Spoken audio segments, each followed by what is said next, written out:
আপনি প্রতিদিন কঠোর পরিশ্রম করছেন, কিন্তু আপনার টাকা কি আপনার জন্য কাজ করছে?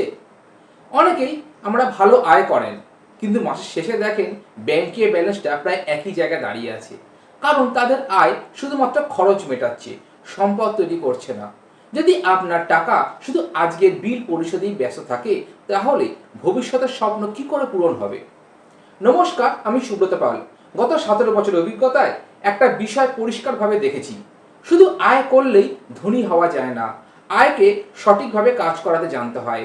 আপনার আয়ের একটি অংশ পরিবারের সুরক্ষার জন্য অবশ্যই রাখুন, এবং একটি অংশ দীর্ঘমেয়াদী সম্পদ গড়ার জন্য বিনিয়োগ করুন।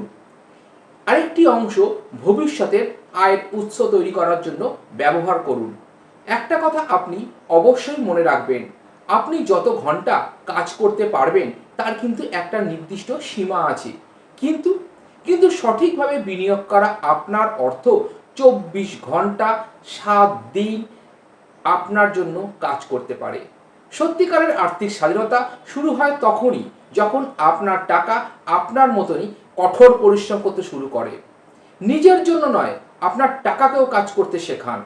এমন আরও ফাইন্যান্সিয়াল টিপস পেতে লাইক এবং শেয়ার করুন সুব্রত ক্যাপিটাল ইউটিউব চ্যানেল, এবং আমাদের সোশ্যাল মিডিয়া পেজগুলিকে ফলো করে পাশে থাকবেন। দেখা হচ্ছে খুব তাড়াতাড়ি পরে আরেকটি নতুন ভিডিওয়ে। ভালো থাকবেন। জয় জগন্নাথ।